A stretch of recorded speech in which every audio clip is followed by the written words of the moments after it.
เบิร์ดทุกคนที่ว่าคลิปนี้เด้อพี่น้องเด้อเมื่อนี้ก็ได้มากินข้าวเปียกพี่น้องอยู่นอกโรงงาน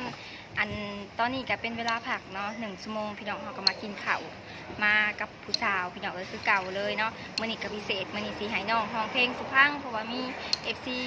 ท่านหนึ่งที่ว่าเพิ่นนะคอมเมนต์มาว่าอยากฟังเสียงน้องอุ่มหัวหน้าว่าน้องอุ่มเสียงม่วนสำได้พี่น้องเดี๋ยวก็เฮากินข้าวเปียกแล้วก่อนเฮาสิพาน้องอุ่มไปห้องเพลงสุพังเป็นเพลงใดแล้วก็สิม่วนสำได้ถ่าติดตามน้องกันเด้อพี่น้องเด้อข้าวเปียกที่สะพายสั่งพี่น้องหมูกรอบน้ำตกนะจ๊ะป้าเราหายตอนนะโคตรลายเลยพักพี่น้องอันนี้พักแก้มเลิศ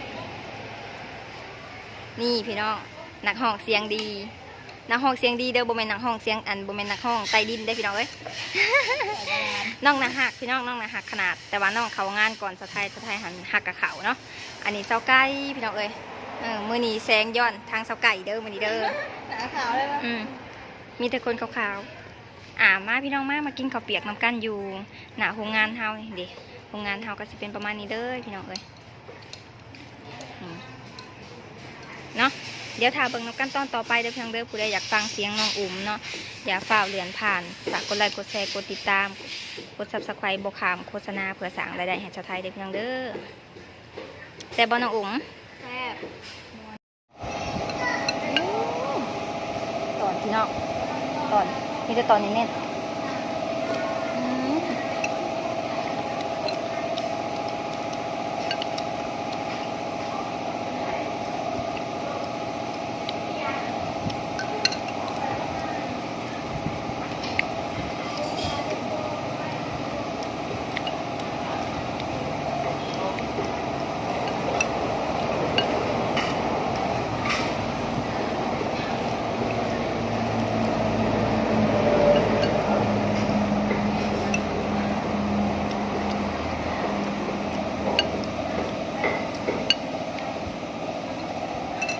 บ้านก็ต้องขโมย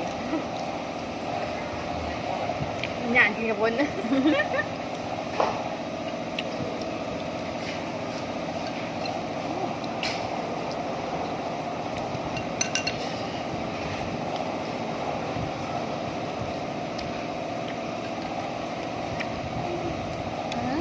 แซ่บแฮมพี่น้อง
พาสาวๆมาเลือกเครื่อง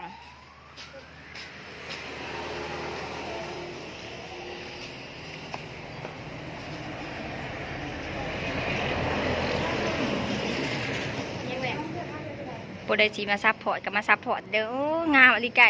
เยี่ยมค่ะขออนุญาตจะมาขอวิ่งเงินเดือนกับเบิร์ดเลยดิคนนี้ไหนได้อุ้มอิมนะใส่ซีนะคือมือนาเพิ่นใส่อันใส่เดียวเด้จีบัวนั้นนี่อุ้มอิมเนาะนี่ไม่ถ่ายกับอุ้มเลยนี่ไม่ได้นั่นนี่อะไรนี่ไหนก็ดี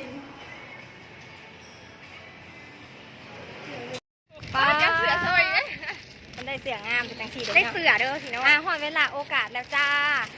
FC อยากฟังเสียงม้วนๆของน้องอุ้มนะน้องอุ้มห้องเพลงให้ FC ฟังแน่ ฝนเพิ่งจะขาดสายน้ำก็กายาเขาเพิ่งจะบอกลาเธอก็มาทิ้งกันแต่เจ้ายังไม่หายทำไม่ถึงใจร้ายหากแพ้ไม่ไว้ให้มันไม่รักกันก็น่าจะสงสารคนเปียกฝนกายสายลมหนาววน